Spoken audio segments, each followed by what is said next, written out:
Dark roads lead to dark places. These were the words which went through Jake Harris's mind as he was driving on the lonely country road. He was coming from a dark place, a place which was not physical. It was in his past, and no matter how fast he was driving, he couldn't get out of it. Guilt is a dangerous feeling. It was eating him for a few years, so he was driving away from the big city. He needed some time on his own. The state of Wisconsin proved to be an excellent choice for him. Jake's late parents had a cabin somewhere north, in the woods. He was heading in that direction in order to escape for a few days. Sleepiness crawled over him, so he had a hard time concentrating on the road. He was driving for many hours now. Driving was also a thing which he loved. Long roads were his favorite. Since his wife and son had died, he was often on the road. Sometimes, Jake just got into the car and drove off into nowhere. The road wasn't lit very well. It was a country road after all, which hadn't been rehabilitated since 198. Now, in 25, its condition was already decayed by weather and because of the high frequency of truck traffic. Now the trucks tried to avoid this road as much as possible because of its poor condition. Many of the lights weren't working, and nobody bothered repairing them. Jake had to pay extra attention to the road and anything on the side. He didn't want to risk hitting a deer or a wild boar. He reached a wooded area. I must be close, he thought, and pressed the gas pedal a little harder. After passing a dangerous curve, Jake spotted one of the light poles. Right behind the light pole, there was a sign which stated that there is a gas station at about 1 mile down the road. He glanced at the instrument panel. It showed that there was still some gas in the tank. Glancing back at the sign, he saw that the light wasn't working properly. Kept fading and then brightening again. It was a strange occurrence. Jake couldn't remember seeing anything like that before. His eyes caught something near it in the shadows. It looked like there was a person standing there. For a moment, he thought that he saw a pair of circular red eyes, or were they red lights? He slowed down a bit, but couldn't see more, so he kept on driving. The front lights of his car flickered erratically when he was in line with the sign. They were even out for a few seconds. His radio went crazy, switching channels in a chaotic manner until he got past the sign. After about 30 yards or so, everything went back to normal. This strange event woke him up from his lethargic state. Jake thought that his battery might not be working properly. A faulty wiring combined with some interference might explain both of the phenomena. It was weird, however, that they happened at the same time. A coincidence like this had a tiny chance of happening.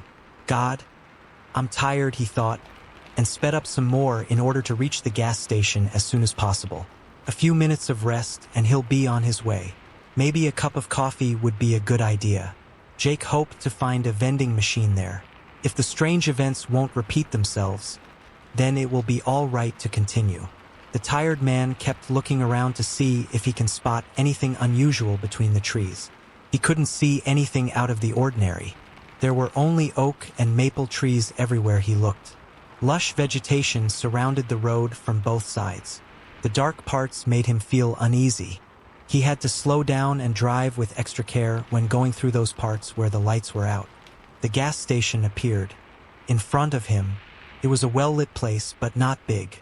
The front of the station, where the pumps had been placed, was covered by a metallic roof supported by an old steel structure. He stopped his red 1993 BMW at one of the pumps and filled up the tank. Another car was parked at another pump. There were only 4 of them. Jake looked inside and saw a woman and a little girl through the windows. They were looking around as if they didn't know what to buy. He looked around again but couldn't see anything. The lights were bright all around the place, so he wasn't able to discern anything much farther away, in the dark. What he had seen earlier left an uneasy feeling inside him. A shadow with a strange shape, or was it just his imagination? He got out of the car and pulled up the zipper of his leather jacket. It was a little windy around here. Autumn had already arrived, so the weather kept getting colder each day. His legs had a hard time walking. He had spent a considerable time in a seated position, so his joints felt heavy and rusty. Jake wasn't too old. In fact, he was only 44, and still as healthy as a man can be at that age. The stubble on his face already turned into a beard. He hadn't shaved for a few days. His sunken cheeks and droopy eyes betrayed tiredness, and past heavy encounters with the bottle. He filled up the tank, then went inside the station and bought himself a coffee from the vending machine. He waited for the clerk while listening to the pleasant music which was playing in the background. It must have been a radio, but he couldn't see where it was. The gas station clerk came to the counter a few seconds later. He was a tall black guy, also a little skinny. The man didn't look tired at all, maybe a little bored. He had thick lips and dark brown eyes, a characteristic to African American people. Jake paid for the gas, but before he could leave, an agitated man rushed inside. He was in his 50s and sported an enormous beer belly. The blue baseball cap on his head was dirty and soaked in sweat. The man's hairy chest was heaving. Jake could see that because of the partially unbuttoned striped shirt the man was wearing. "Hey, something's out there," he said, barely catching his breath. "What?" asked the clerk with a surprised look. The big man began while he was huffing and puffing. "There's something out there. I saw—" "What's out there?" asked Jake with furrowed brows. I don't know, but it looked like a man." "So what?" asked the clerk. "Maybe it was a man." "Yeah, but he was black." Haha, no shit. "I'm black too, man." "No, not like that. He was completely black." "I'm completely black too." "No, not like that. Maybe you just saw a hobo. Or maybe your ass is just high on some grass." Jake and the clerk both laughed. Funny guy, thought Jake, but the genuine distress on the fat man's face was still unsettling him. "You don't understand," shouted the fat guy again. "It was black as tar. I couldn't see anything else. No details, no nothing. Except the eyes, they were red, I think." "Where have you seen it?" "About 1 mile from here, that way," he said and pointed with a puffy finger. "Near the road. I saw it too. I don't know what the two of you saw, but I ain't seen shit all night. So with all due respect, please stop talking crazy stuff. You're scaring the lady and her little daughter." He pointed towards the woman and child. They were close by. The woman was a nice-looking brunette with long curly hair and a decent physique. She was talking to her daughter, who also had brown hair and an angelic face. The little girl looked about 10 years old. "Look, man, I think that what we've seen was just a trick." "No, it wasn't. I saw it moving and the lights of my car went out. I barely got here, man. Couldn't see a damn thing." "Come on, man. Cut the bullshit. We all are trying to get through the night. So please calm your ass down." Just after the clerk finished the sentence, the lights on the road went out. They all threw concerned looks toward the road. "See what I mean? Are you people satisfied now?" the fat man said, hoping for an acknowledgement. "Oh, come on," said the clerk. "Damn lights weren't repaired in 100 years. Damn it, then I'm outta here. Whatever that thing was, it's coming," the big man said, turned, and headed for the front door after seeing the lights go out. "Hey," said Jake. "Was it beside the big road sign?" "Sort of. It was farther down the road by a light post, but not far away from the sign. The light wasn't on, it was probably not working. Anyway, I'm not sticking around much. It crept the fuck out of me," said the fat guy and rushed out. "The guy's crazy," said Jake, but deep inside he knew that the other man was right. Yeah, man. "But haven't you said that you've seen it too?" "I don't know what I've seen," said Jake and turned to go. Jake didn't like this. If there's one more person who had seen the strange apparition, then there might have been something there after all. He didn't see it well and didn't want to draw conclusions. It might be just a prank by local kids. He remembered a story from his teens. What he saw earlier was eerily similar to that. A long time ago, he and a few friends cut a piece of cardboard in order to resemble an evil face. Then they folded it up to look like a cylinder. After that, they glued a piece of cardboard to the top and one to the bottom. It resembled a jack-o'-lantern and they cut a hole in its back and put a candle inside. Then they stuck the thing on a tree in the park of their hometown. After nightfall, a young boy and a girl came to have some fun where nobody could see them. When they noticed it, they got scared and ran away screaming. Jake smiled at the thought. He still saw their scared faces. It sure looked like one of those pranks. The woman and the girl just arrived at the counter, and the woman wanted to pay. Jake looked at the woman and her child. They both looked back at him and smiled. He did the same, then headed to the door. Don't even think about it, he thought, you don't deserve it. The little girl's face struck him. She resembled his late son, Clark. The girl had the same cheeks, a very similar nose, and the look in her eyes was just like Clark's. She was smiling with her eyes too. She was beautiful. Her smile brought back some painful memories. These memories dated back 4 years, and Jake hated them as he hated himself. His wife and son were no more because of him. Only death could save him from the guilt he was feeling. He didn't start a new life since their death, he couldn't. The road was his salvation when he wasn't working. Jake was driving because this way he could avoid the damn bottle. He couldn't drink himself to death when being at the wheel. His life mattered little to him, but he didn't want to kill anybody else. Sometimes he was fantasizing about saving somebody else at the expense of his own life in order to die at least half at peace.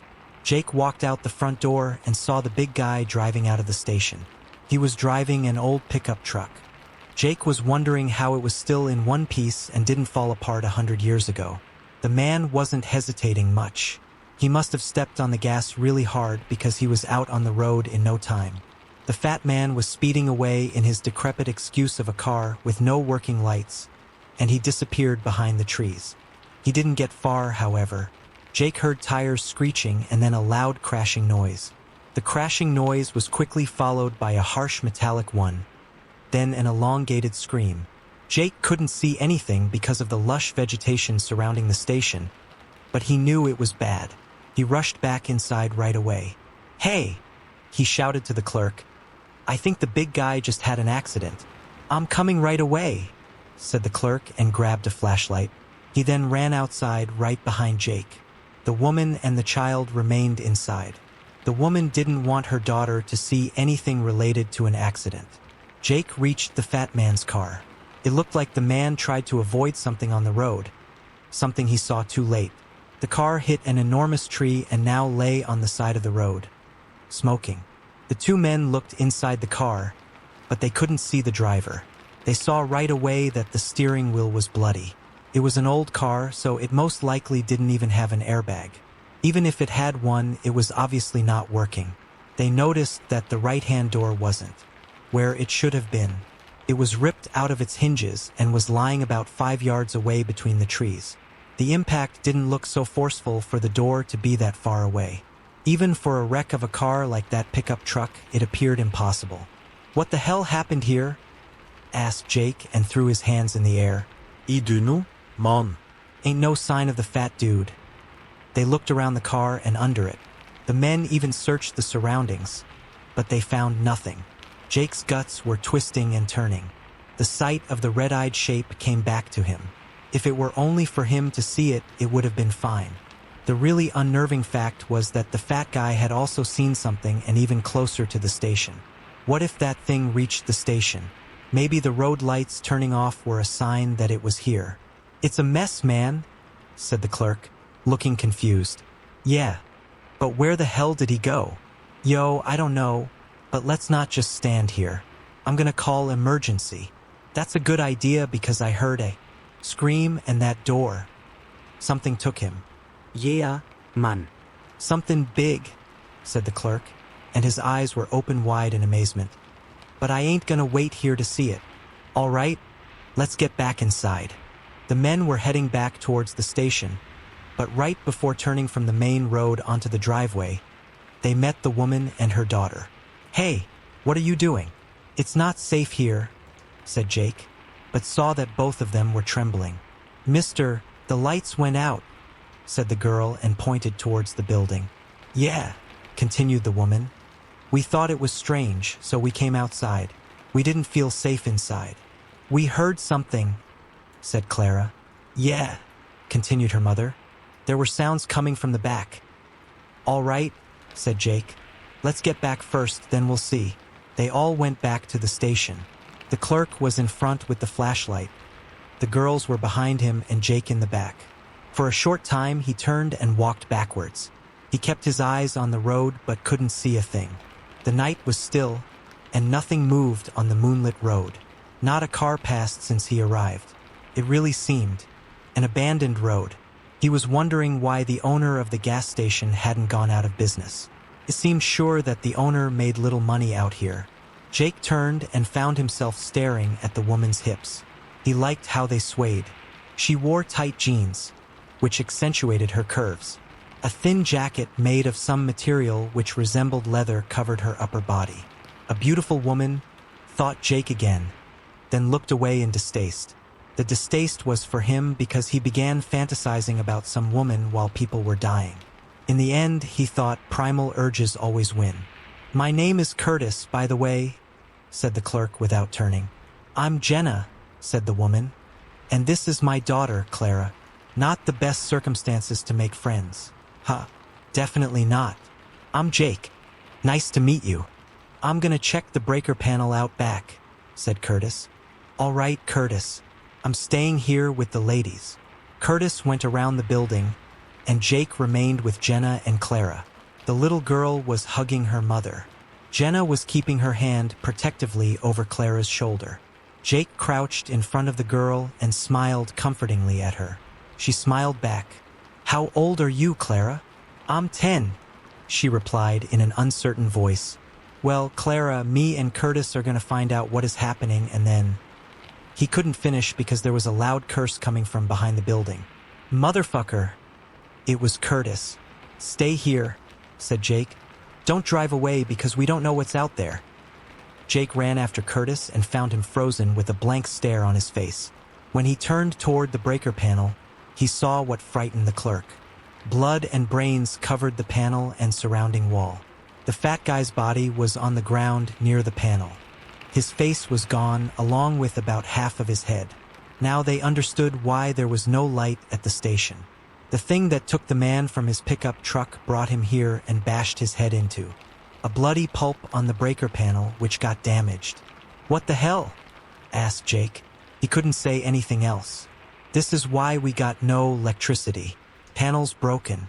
I'm calling 911. Jake and Curtis ran back to the girls. They could see right away that something was wrong. "What's wrong?" asked Clara, and she drew closer to Jenna. "Nothing," said Curtis, but neither Jenna nor Clara believed him. "Come inside," said Jake as calmly as possible. "Wait," said Jenna. "What happened back there? Just let's go inside, please," said Jake with an increasing frustration. The girls obeyed, and after they entered, they saw Curtis frantically buttoning his phone. "Could somebody please tell me what is wrong?" Jake took her by the hand and pulled her away from Clara, then quickly told her about the body. She gasped in fright but tried to muffle it with her hand. Jake told her they will try to call the authorities and solve the problem without Clara knowing much of it. Protecting the little girl was imperative. He didn't want her to be traumatized at such an early age. "Damn," said Curtis. "My signal is bad. Let me try the landline." He picked up the phone and dialed 911, then waited. Somebody picked it up, then the line went dead. After a few more times, it worked again. The line didn't go dead right away, so he could speak to some extent. Then it went dead again. "Did it work?" asked Jenna. "I dunno. I talked to an operator, but I'm not sure. She could hear me right. Let's hope they received at least where we are." "So," said Jenna. "Now what?" "We wait," said Jake. "For what?" "We can't even be sure if help is on its way or not. Because the thing that did—" Jake began, then realized it is a mistake and stopped mid-sentence. "What thing?" asked Clara with a growing distress. "Nothing, honey. Could you please help Curtis find what he is looking for?" "Yeah, sure," said Clara and went behind the counter where the clerk was searching for flashlights and other useful stuff. "Sorry for scaring your daughter, but going away is risky. We don't know what's out there." "Then why is waiting here a better option? That thing could be anywhere, even inside." "Yeah, I know, but I saw the fat guy drive away and now he is dead, all right? Looks like we don't have a right option, isn't it?" "No, not really. The only sure thing is that being outside is deadly. Also, there has to be something with the lights." "Yo, what do you mean?" asked Curtis, who overheard some of the discussion. The road outside is not well lit, Jake began. Yeah, Curtis cut in. Damn politicians ain't wanna fix shit here. Yes, I know. The thing is, when the fat guy left, his lights weren't working. Yeah, he told us, man. I remember now. But what's your point? What's with the lights? Asked Jenna, throwing suspicious looks at the men. He also said that his lights went out when he saw something on the roadside. I saw it too, and when I got close to it, my lights went downright crazy. Like in horror movies? Asked Curtis. I don't like horror movies, said Clara, trying to interfere with the adults. But she wasn't successful. Something like that, yeah. And that thing, it was not human. Are you listening to yourselves? Jenna shouted in irritation. Really, horror movies, monsters? You too must have smoked something. Come with me, said Jake and extended his hand toward her. Excuse me? She asked, not understanding what the man wanted. Just come with me, he repeated and tried to sound as reassuring as possible. I'll show you something. I won't hurt you, don't worry. All right, she said to Jake but ignored his hand. Watch my daughter, she said to Curtis and pointed to Clara. Yes, ma'am, no problem, he said, continued his rummaging. Clara helped him. Jake took a flashlight from Curtis and led the way outside. He knew it wasn't a good idea at all, but he also wanted to make sure that Jenna understood the situation they were in. They went back to where the breaker panel was, along with the dead man. What the fuck? Said Jake and stopped in his tracks. What's wrong? There should have been a dead body here, he said and pointed his light towards the floor and then the destroyed panel. Oh my God, said Jenna and her hands jumped to her mouth. The bloodstains were still there. Bits of brain were still plastered to the panel. It looked like something bashed the poor man's head against the panel with substantial force. Oh my God, what is that? Shouted Jenna in fright. Looks like a tongue, said Jake and stared for a second at the fat man's tongue, which lay in a small puddle of blood a few yards from the panel. Jake noticed that the bloodstains on the ground continued all the way towards the forest. He shone his light on the ground where the body used to be, then traced the blood-red streak until it disappeared into the darkness of the trees. That thing dragged the body into the woods, said Jenna, and shivered. Yeah, but why? I don't know. Maybe to eat it. Maybe, I don't know. But why leave it here first and take it away later? Jake froze after his light beam fell on something he didn't see before. He gasped and Jenna threw a half-frightened, half-worried look at him. What's that? She asked and went closer to him in order to see what made the man stare so dumbfounded at the ground. There on the decades-old asphalt, near the bloody drag marks, a name was painted on the ground. Jake couldn't believe his eyes. The moment he saw the bloody name on the ground, he knew that tonight's events are not random. They have something to do with him. When he was pondering the implications, Jenna interrupted him. Clark. Who the hell is Clark? He was my son. He died, said Jake, and his voice was almost stuck in his throat. I'm sorry, said Jenna, and put a hand on Jake's shoulder. Yeah, thanks. Let's get back to... A loud scream interrupted him. It was Clara, it couldn't have been anybody else. Oh no, Clara! Shouted Jenna and ran back towards the front of the station. Jake followed. A stream of light was illuminating the driveway from inside. It looked like somebody was searching for something. Mommy! Screamed Clara and ran out through the front door, then hugged her mother. It's all right, honey. I'm here. What happened? A monster wanted to take me. Curtis chased it away, she said, but couldn't control herself anymore and cried. Hey, y'all need to get inside, said Curtis, who was standing in front of the entrance. They followed the clerk's instructions and hurried in. He was trembling from head to toe. His chest was heaving and the flashlight in his right hand was shaking. What happened? Asked Jenna while still hugging her daughter. She said, began Curtis. She said she wanted some candy, you know? So I let her search for candy. She wandered away. Then I heard the scream. I ran to her. She was by the big glass wall in the front. I pointed my light to her, But then I saw the thing you were talking about behind her. Jenna held her hands to her chest like she was having a heart attack. She felt relieved because Clara was still alive, but she also knew that her daughter's life had almost been ended. And what happened next? Asked Jake, who could speak. Jenna was still shaking. It disappeared. It dissolved into thin air. I can't explain it, and I couldn't see much. It was big, man.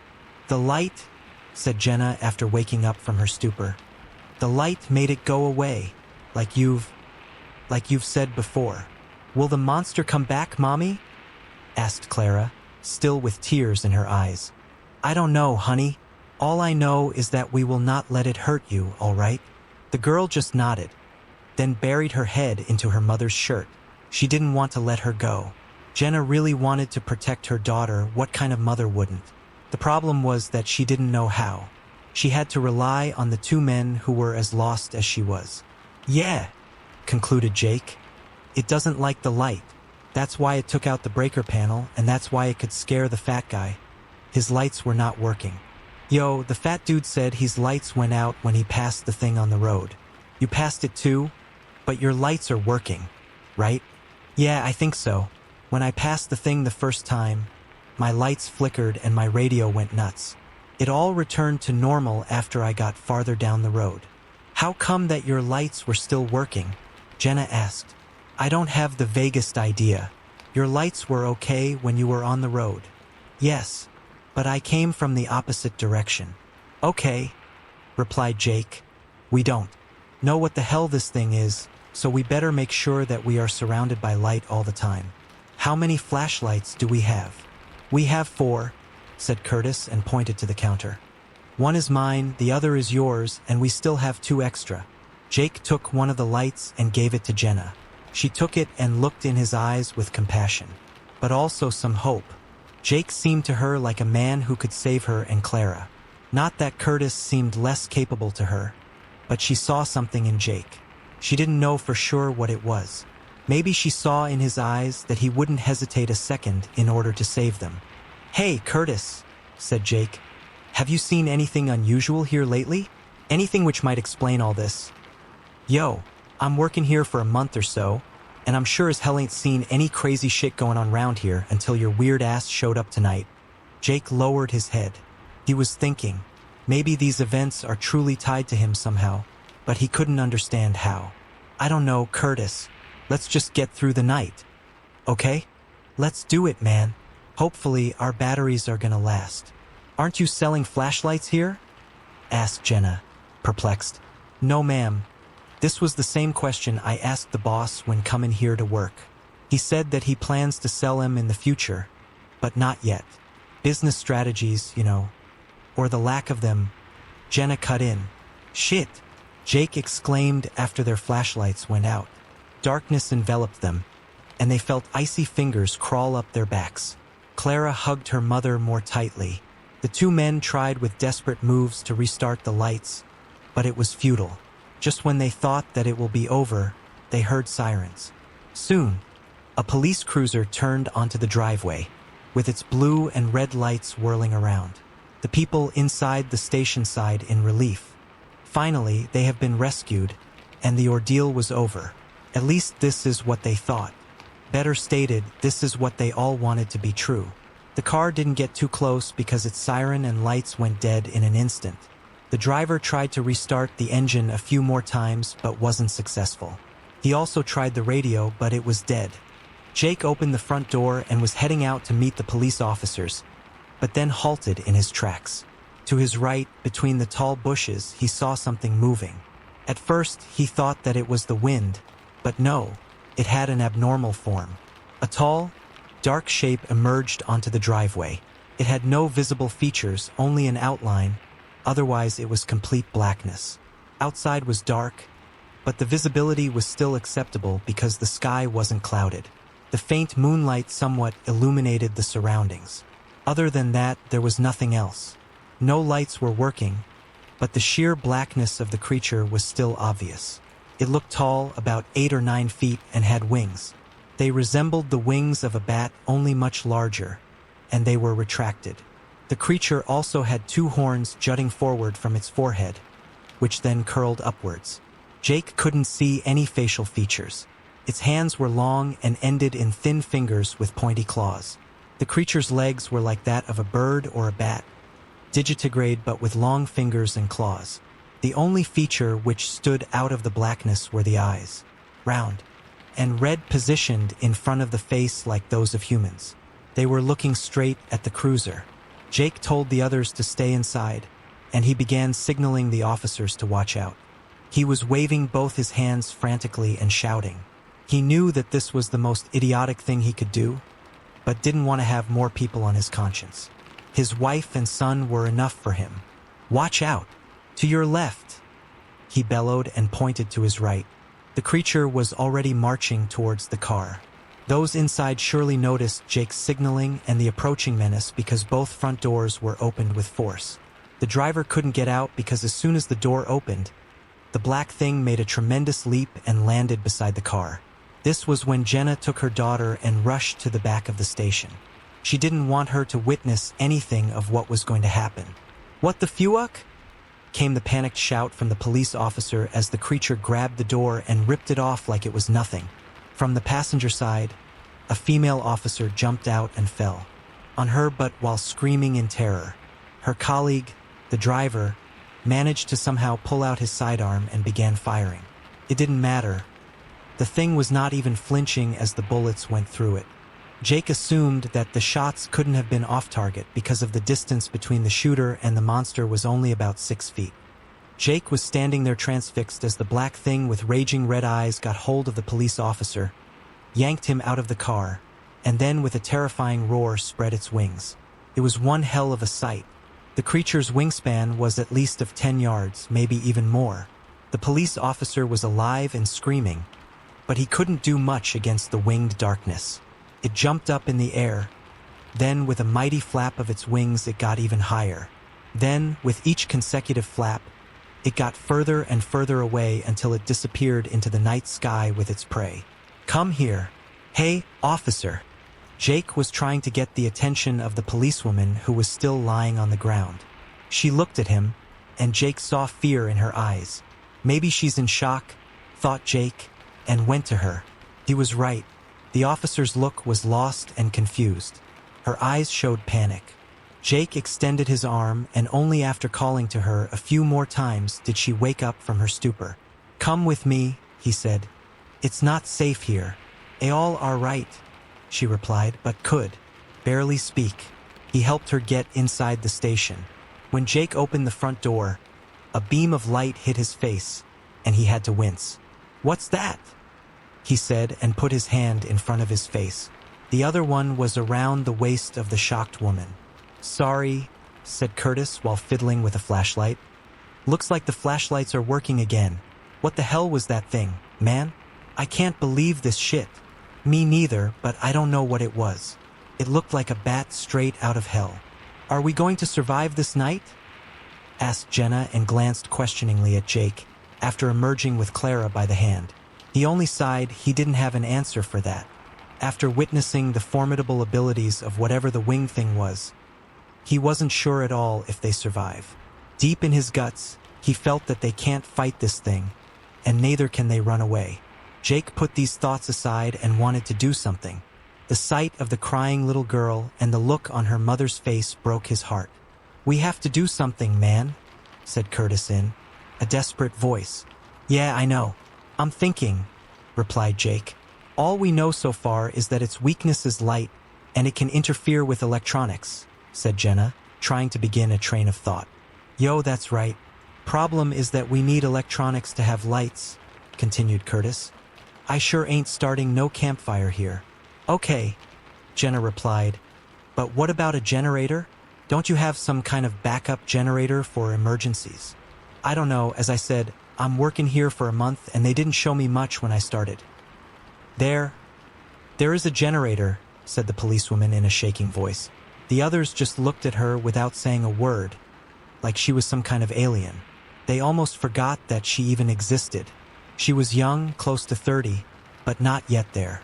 Her long blonde hair was tied up into a ponytail, and her otherwise harmonious face lines were now contorted under the pressure of fear and shock. She was sitting on the floor with her back to the counter, hands on her knees and head down. "Sorry, ma'am," said Jake cautiously. "Are you sure?" "Yes, my name is Sarah and my brother used to work here.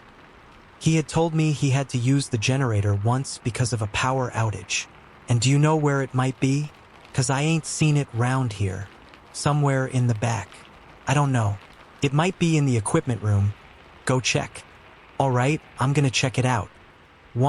"I'll come with you," said Jake, and gestured toward the back with his hand. "Can you take care of the girls?" Jake began, but Sarah interrupted him. "Yes, of course. I think I'm okay now. Just go." The two men rushed out, lighting their way with flashlights. Curtis was leading Jake to the back where they had found the body of the fat guy. The toilets were here and also a small room for different tools and equipment. Curtis fumbled a little with the key, but soon the door opened, and they were greeted by a dirty and cluttered rectangular room. The smell of dust and gasoline hit their nose right away. "Let's see what we have here," said Curtis and began searching. Jake joined him. After a few minutes, they found. It was a small, portable generator. It worked on gasoline and it wasn't the thing they were hoping to find, but it was better than nothing. "I have to find some gas to fill this baby up, then we'll see if it's working or not," said Curtis and began searching for a canister of gas. "I really hope it's gonna work," said Jake inside. "Yeah, we'll see about that," said Curtis and continued his search. "Look at this, man. A searchlight. We could use this baby." "Yeah, damn right," said Jake and inspected the object, which was larger than a flashlight and had a long cable attached to it. Their flashlights flickered wildly, then switched off. 3 screams erupted from the front. Then the lights switched back on. They both got startled by the sounds, and Curtis started for the door with a panther's agility. "No," said Jake. "Stay here and get this thing going. We'll need light as soon as possible." "All right, man. Go," Curtis replied, and his hands were already shaking. Jake ran to the front to see what had happened. When he reached the entrance and looked to the glass wall, he almost screamed. Himself, the upper torso of a man, was crawling towards him with his eyes fixed on Jake. Sarah was standing in the doorway without a clue about what she should do. Jenna was inside, and she was cradling her daughter, so she doesn't see these horrible events. The mangled body was inching its way towards Jake, and he didn't have a clue what to do. He recognized him by the uniform. He was the taken police officer, more correctly the remaining half of him. His first thought was that he should help the man, but something told him that this shouldn't be happening. It's not normal for a man to crawl who knows how much after he was ripped in two. The shock and blood loss must be extreme in these cases. He remembered an event which he witnessed when he was younger. It taught him for life that he should not play with speed limits. Years ago, a young man was racing like crazy with his new motorbike. His parents just bought him the bike because it was his birthday. The guy lost control of the bike, hit the side of a car, and flew sideways straight into a pole. His body was cut in 2 pieces. Poor bastard was still alive for a few seconds because of the adrenaline. "Why did you let us die?" he spoke, and the others cringed at the sound of the strange voice. Jake backed up a few steps with his mouth hanging open. He couldn't believe what he was hearing. "It's your fault, Jake. It's all your fault," the torso on the ground said, and then his head fell onto the ground. Then he didn't move anymore.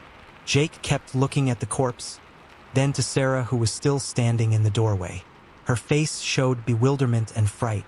She looked at Jake for answers because she knew that he had some. At least this is what she concluded when looking at his face, which betrayed many feelings. "Hey," she said and extended her hand. "Come inside." Jake couldn't say a word. Old feelings rushed back to him like a torrent. The floodgates had been opened. That which was just slowly flowing through recently healed cracks came down on him again, bathing him in a shower of sorrow. He crashed to the ground and hid his face in his hands. Sarah hurried to him, bent down to the grieving man, and put her hand over his shoulder. "Come on, don't do this. We need you." I killed them," muttered Jake with the blank stare still on his face. "You didn't kill anybody," shouted Sarah and shook him hard. "Now come inside, will ya?" The man woke up from his stupor and got up. Sarah led him back inside the station. His legs were barely obeying him. His mind was in some other place, a dark place. After Sarah brought Jake back inside, Sarah and Jenna looked at him questioningly. "What was that?" asked Jenna. "How could that man still be alive?" "I don't know." "He wasn't," said Jake, and his voice was strong-minded now. "What do you mean?" asked Sarah. "He couldn't have been alive. It was just some sick game played on us by that wing thing." "And what about the voice?" "That voice was not him, I tell you." "But whose voice was it? Don't tell me that this voice has something to do." "Yes, it has. It was my wife's voice. Almost." "Your wife?" asked Sarah, and her expression betrayed utter bewilderment. "Yes. She died 4 years ago along with my son, Clark." "Oh, I'm really sorry to hear that," said Sarah. "But I don't understand what is that got to do with what's happening tonight." "I don't either, believe me," said Jake and headed towards the liquor section. "So what's the story?" asked Jenna. "Well, the fucked up story is," began Jake and opened a bottle of Jack, then took a hearty swig out of it, "that I was married and had a son. He was 10 years old. He looked very much like your daughter, Clara." "What happened to him?" asked Clara, who was silent until now but was beside her mother all the time. "Our relationship wasn't that good, you know? So I sought some fun elsewhere, if you know what I mean." "Yeah, you cheated on her." "Yes, that right," he replied and took another sip from the bottle. "And there is not a single fucking day on this earth when I don't regret doing that. She found out eventually. We had the unavoidable arguments, and then she filed for divorce. We got divorced, she got custody, but I got to see my son, at least." "And what happened then?" "One night they went to their grandmother's. It was a night like this. They were driving on an abandoned country road. She was tired and found herself face to face with a truck. She couldn't avoid it." "Oh my God. I'm sorry," said Sarah. "Yeah, me too. Every damn day." The weird thing is that Clark was found with almost all of his head missing several yards away in the forest. Some wild animal dragged him from the wreck. His voice faltered. He felt a knot in his throat. "Just like the body of the first victim," said Jenna. "Was there a first victim?" asked Sarah. "Yes," replied Jenna. "In the back." "And what about the next one?" "When emergency services found my wife, only her upper half was left in one piece. The engine was pushed forward, and it crushed everything from her waist down." "I see now," said Sarah. "And you think that these events have something to do with that?" "Definitely. I don't know how, but they are related. If I hadn't cheated on her, they could still be alive." "It wasn't your fault," said Sarah. "Cheating on her wasn't an agreeable thing, but their death wasn't your fault." "Yeah, my mind keeps telling me that, but what is burning in here," and he put one hand to his chest, "is telling me otherwise." "Hey," said Jenna. "Where is Curtis? Damn it. I left him in the back," said Jake and began running to the back. "Stay here." When he reached the equipment room, he saw that the door is ajar, but there was no sign of Curtis. The generator and the reflector had been pulled into the doorway.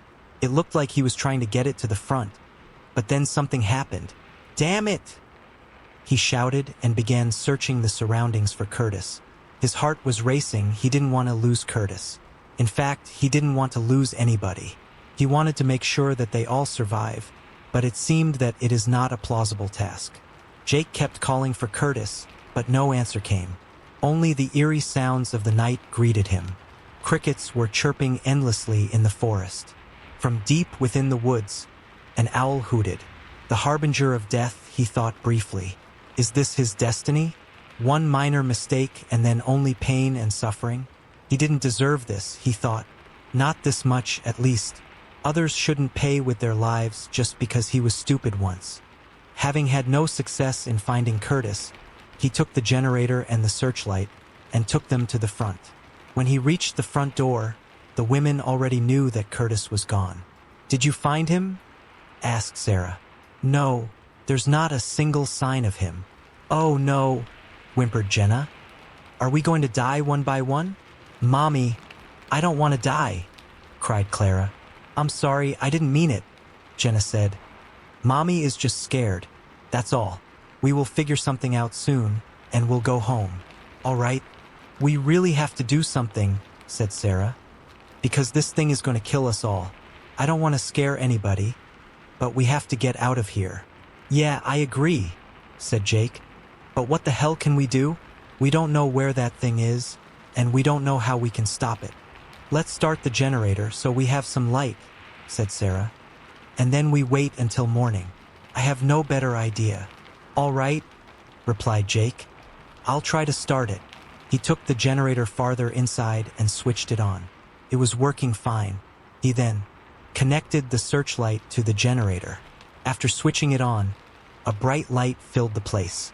It was much more powerful than their flashlights. The steady roaring of the generator's engine was a welcome sound. Great! It's working! Exclaimed Jenna with some newfound hope in her voice. Yeah, let's hope the gas is going to last, said Sarah. Okay, now what? Asked Jenna. Now we wait, said Jake and took another gulp of whiskey. We still have a few hours until sunrise. They all gathered close to one another and waited. The light was comforting. Jake checked from time to time the generator to see the level of gasoline. The machine was eating up the gas at a steady state, but it seemed that it will last until sunrise. For an hour or so, nothing happened. Clara was sleeping in her mother's arms. Jenna was sleeping too. Sarah and Jake were awake. They sipped from the bottle from time to time. Not too much, so they won't get drunk. The two of them were talking in a low voice about many things. After some uneasy shuffling, Clara woke up and began waking up her mother. Mommy, I need to pee, she said, and Jenna woke up from her uneasy sleep. Yeah, all right. I need to pee too. You two shouldn't go alone, said Sarah. Don't worry, said Jake. I'll go with them. I'm coming too. I also have to use the bathroom, and it's better if we all go together. Damn whiskey. I shouldn't drink on the job. All right, let's try to make it quick. We take the flashlights with us. At least we'll know when it comes. They took the flashlights and switched them on. They were working fine. The trip to the back of the station was uneventful. After all of them finished what they had to do, Jake started leading them back inside. Then the light from the inside went out, and they heard a few clattering sounds. The flashlights flickered again, the sign of something bad happening, something not natural. Sarah unholstered her sidearm, and Jake could hear her sighing deeply. They were standing at the corner of the building. What do we do now? Asked Sarah while gripping the gun with trembling hands. I don't want to die, cried Clara. Don't worry, Mommy is here. Let's check, said Jake. The winged creature couldn't have done it. It hates the light. They all inched their way around the corner. The entrance was a few feet away. Sarah was now leading them because she had the weapon. After a brief glance inside, they saw that there is nothing moving. The only suspicious thing was that the light was not working. Sarah opened the door, then she went inside. Jake followed, and after him, Jenna and Clara. They waited here for some seconds and listened. Nothing moved, everything was still. Jake inched towards the generator, which lay broken on the floor. It looked like something took a sledgehammer to it and broke it into pieces. Gasoline was lying in a great pool on the ground. Who's there? Shouted Sarah and held her weapon in front of her. What? Asked Jake in a startled voice. Something moved there, she said and pointed to the back of the place between the shelves. Wait, said Jake and walked toward her. A faint rustling came from the back, but they couldn't see anything because of the overwhelming darkness. The smell of spilled gasoline was heavy in the air. They had to be careful not to do something stupid and ignite it accidentally. Sarah and Jake took careful steps towards the back. This was when they heard the flapping of heavy wings from outside. Both of them turned towards the glass wall, but couldn't see a thing. They were between the shelves anyway, and it was dark too. The flapping came once again from the outside. Sarah was shaking. The gun in her hands was rattling as her hands trembled. Jenna and Clara moved back from the front wall. The next moment, Jake heard Sarah scream. He turned and saw her being grabbed by something. She screamed again as a black figure bit into her neck. Jake jumped to help her, and that was when he saw that the black figure was Curtis. Or was he? It looked up and growled. Blood was gushing from Sarah's neck. It bit through the jugular. Jake knew in an instant what that had meant. She had only maybe half a minute to live. Jake grabbed the hand which was around Sarah's neck and then punched Curtis in the face. Curtis drew back and loosened his grip. Sarah slid out and with her remaining strength turned and fired 2 times. The bullets hit their target in the chest and Curtis stumbled back. He fell, hitting a shelf with his back. Then he fell on his butt. There was no blood coming from the wounds. "You're all gonna die," Curtis growled. "Curtis, what's wrong with you?" asked Jake, but knew that he isn't talking to Curtis. "You let me die, just like you let the police officer die. Just like you let the fat man die. Just like you let—" "Shut up," shouted Jake, but Curtis just laughed. "This is what you are telling your demons when they won't be silent. Your demons have come alive, Jake, and they will not stop until you are dead. Don't you see? Everything is your fault. Do everybody a favor and just fucking die. You pathetic shit." Curtis's head lolled, and he didn't move anymore. Jake was looking at him, stunned. The bad part was that he believed Curtis. Jake now saw clearly what these events meant. He looked at Sarah, who was on the ground clutching at the wound on her neck. He quickly tore a piece of his shirt, folded it up, and pressed it to the wound. He was determined not to let Sarah die. She didn't deserve it. The only one who deserved to die was him. Jenna came to his side. Clara stood a few feet behind them. "Oh my God, is she going to make it?" Jenna asked. "I don't know," said Jake, and held pressure on the wound. "What happened to Curtis? Why did he attack Sarah?" "I don't know. Somehow that creature can control people after they die. I can't believe this." "Me neither, but I have to end it," Sarah gasped, and she grabbed Jake by the sleeve of his jacket. "Save them," she said, but barely had the strength for it. "I won't make it. Save them, please." "No, you won't die. You can't die." It didn't matter. Sarah was already drifting away. Some seconds later, she didn't breathe anymore. The wound on her neck was too big, and the blood seeped out. Anyway, Jake was furious and grief-stricken.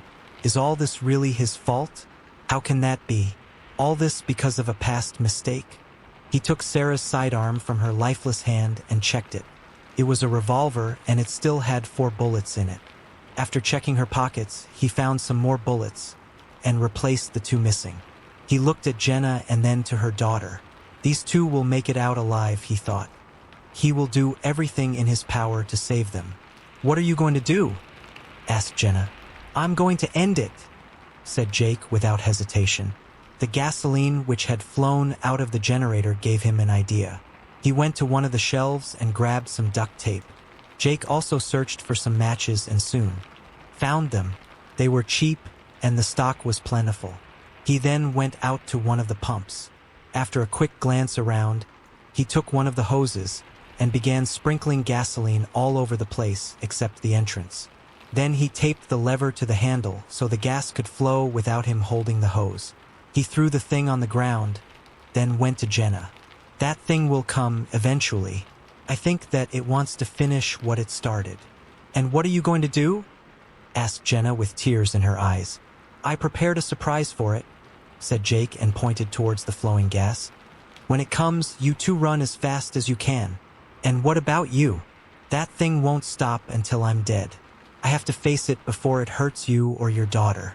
Even if I kill myself, I can't be sure that it won't transform me into a monster, like Curtis did. I have to make sure that everything is gone." "All right," she said, but she was crying now. "I wish I had a choice, but this seems like the only one. Get your daughter and be ready. But where should we run? Away from the monster. If you have to run through the woods, do it. Don't hesitate." The flapping of wings came again. Jake braced himself near the pumps and readied the gun along with the matches. The creature came down on top of the building. It let out a terrifying shriek. Then they could hear its steps along the roof. "Be ready," whispered Jake to the girls.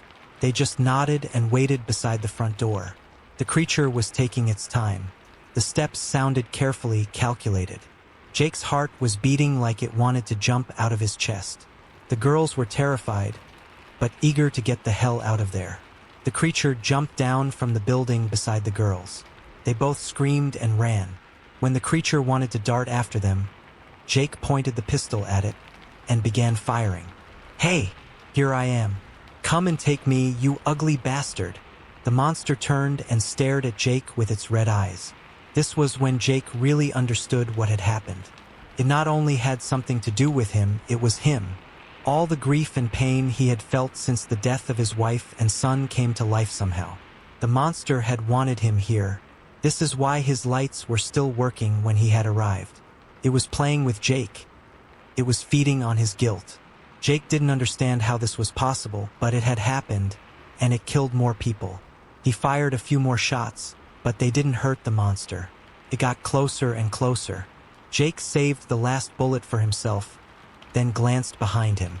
Jenna and Clara had already run away. The monster closed in. Jake took out the matches and lit one. "You're coming to hell with me," he shouted, and when it got closer, he threw the match at its feet. The gas lit up with an infernal roar. The creature cried in pain as the light and fire hurt it. When the fire reached Jake's legs and began engulfing him, he put the pistol to his head and pulled the trigger. A few seconds later, Jenna and Clara saw from the road as the underground gasoline containers exploded in a fiery blaze of light and heat. The cries of the creature reached their ears too.